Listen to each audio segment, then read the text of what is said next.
เริ่มงานเริ่มงาน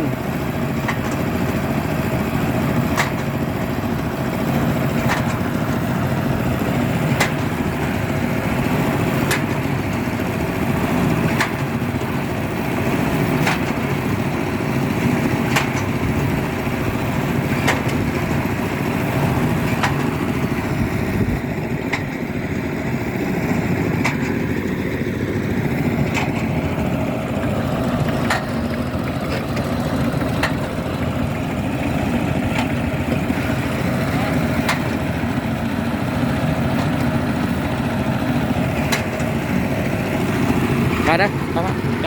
จับขึ้นน้ำเองนั่นนี่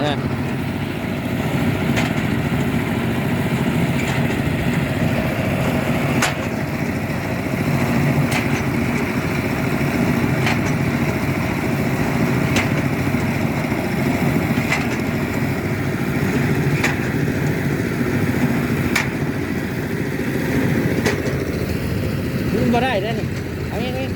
นี่เจ้าเบิ่งสังเกตเบิ่งอันนี้ครับนี่โอเค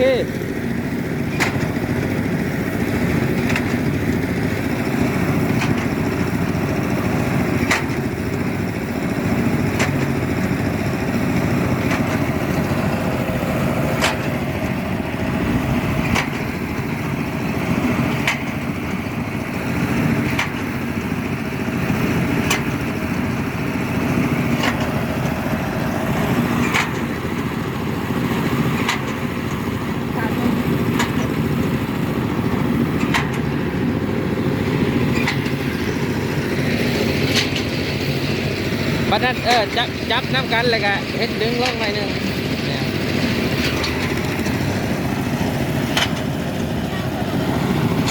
ดึงขึ้นก็ได้สิดึงขึ้นแล้ว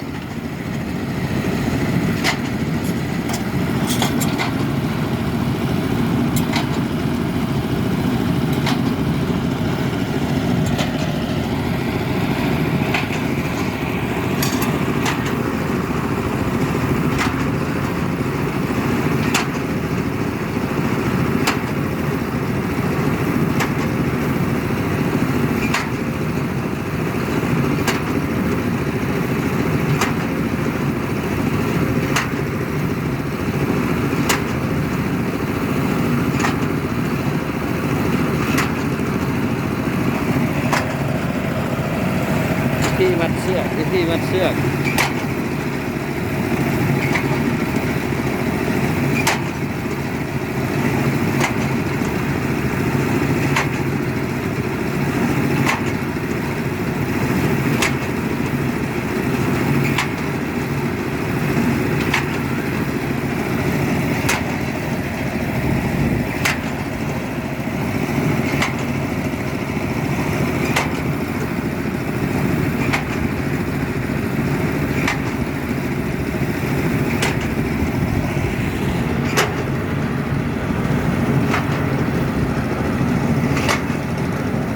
จับขึ้นอีกส่วนหนึ่ง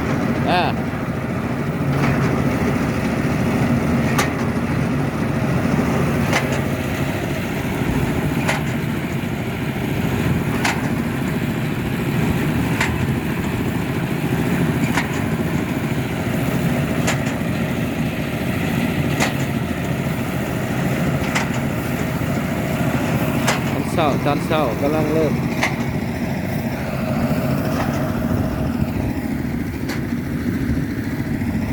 งานกำลังเริ่มงานมื้อที่สอง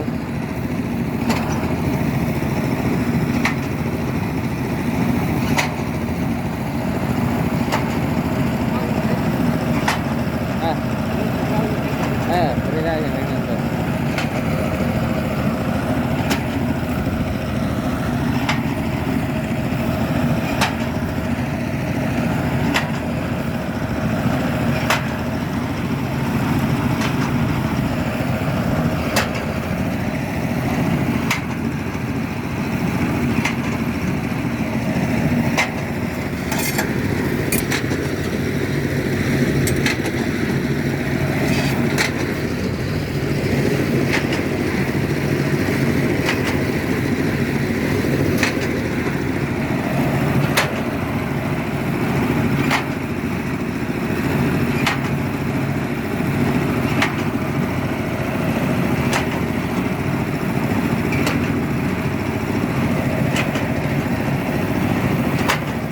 นะ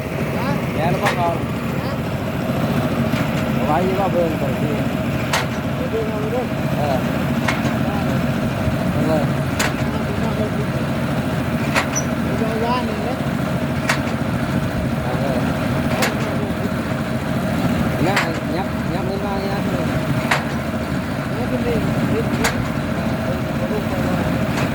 เอาไปเฮ็ดเล่นเอากับเขาบ้านแล้วล่ะบ้านนี้ก็บ้านบ้านร่างล้มล้วนนะครับนี่โหนะครับเพ่งแล้วก็เพ่งอัดหัวไว้ละอัดหัวไว้นะ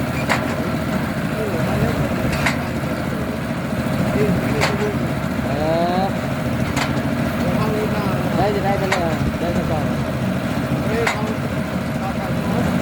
ต้องเพิ่มมาได้เพิ่มไปอยู่หันปะเพิ่มอยู่หันมาเลยดีเลยนี่ละ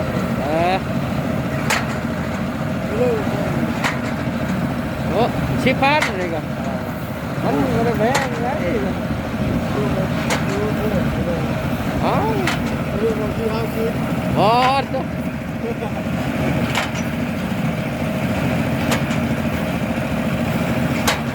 สามเข้า100ไป50ได้เยอะ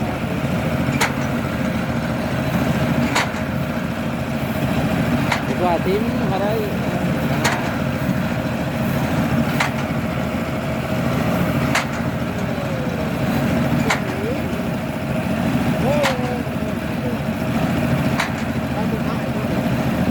เมื่อโง่ได้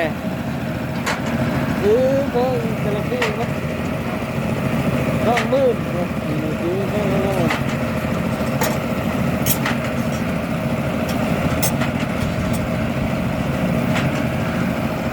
นี่คือถือตายนะ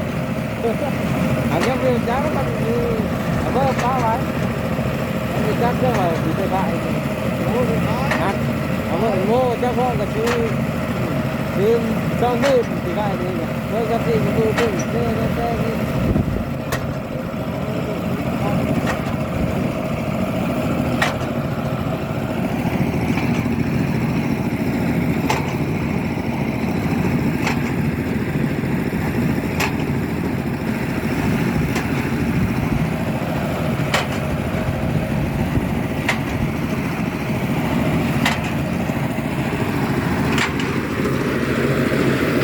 ลองนี่ดูสิลองอีกนู่นตัวนั้นนั่นขนาดพ่อ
เรื่องเล่าบ้านๆนี่เด้บ้านเฮาก็หน้าแมวงง